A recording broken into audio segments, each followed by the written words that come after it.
Қазақстан Республикасының премьер-министрінің орынбасары Дүйсеноваға, Қазақстан Республикасының ішкі істер министрі Саденовқа, құрметті Тамара Босымбекқызы, құрметті Ержан Сапарбекұлы.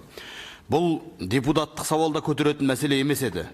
Алайда 4-5 сынып оқушыларының еш кедергісіз насыбай атып жүргенін көріп, еріксіз дабыл қағуға, үндеу тастауға мәжбүрміз. Заңда шектеу қойылғанына қарамастан бұл зиянды зат сауда орындарында, базарлар мен дүкендерде бала деп, жас деп қарамай еркін сатылуда. Бағасы да қол жетімді, ал зияны шаш етектен. Оның үстінде бүгінде формасын өзгеріп, кәдімгі шайғалтадағы шай секілді қапталып, шақшаланып, түрлендіріліп ұсынуда. Жевательный табак, снюс, шайба деген атаулармен таралуда. Насыбай не мәдениетке, не әдепке, не гигиенаға сай келмейтін жиркенішті қалдықтардан жасалатын зат. Өкінішке қарай, бұрын оны тек үлкен адамдар ататын болса, қазіргі кезде мұнымен балғын жастар, тіпті болашақ ана болар қыздар да әуестенетін болған. Олардың саны жыл сайын артуда. Бұған қоса, ел үміт күтіп отырған спортшы жастар арасында да бұл кері әдеттің қалыпты жағдайға айналғанын қалай түсінуге болады? Кейбір деректер бойынша халықтың 10%-дан астамы насыбай қолданады екен.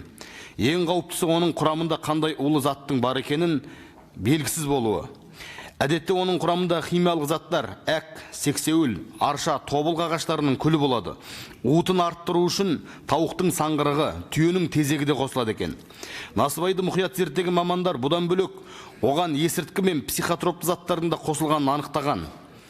Бұлардың тұтынған адамды тез тәуелділікке ұшырататыны сөзсіз. Швед ғалымдары да бұған зерттеу жүргізіп, насыбайдың құрамында хром, никель, кадмий, қорғасын, күшәлі секілді химиялық заттарды тапқан.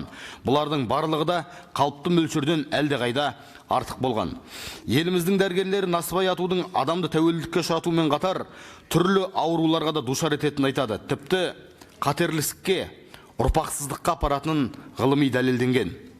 Қазақ онкология және радиология ғылыми зерттеу институты мамандардың айтуынша, насыбай тұтыну ауыз қуысының қатерлі ісігінің дамуын әкеледі екен. Олар соңғы кездері насыбайдың салдарынан қатерлі ісікке шалдыққандар арасында жастардың көбейіп кеткендігін жеткізеді. Сондықтан елді улап отырған бұл қатерлі дертті ауыздықтап, оның таралуына мүлдем тосқауыл қою қажет. Атап өткеніміздей, елімізде насыбайға заң жүзінде шектеу қойылғанымен орындалуында осалдық танытып отырмыз. Сондықтан ұлт денсаулығына нұқсан келтіретін, ұрпағымызды улайтын қазаққа жат әдеттен арылуымыз керек. Арнайы органдар сауда орындарына қатысты шешім шығарып, жас ұрпақты улап отырғандарға қатысты кешенді қатаң шара қабылдауы тиіс. Кезінде жат елдің насавой деген сөзінен насыбайға айналып, қолданысқа енген бұл зиянды әдет туралы бабаларымызда былай деген екен: жігіттер, атпаңыздар насыбайды, нас атсаң, лас боларсың басыбайлы.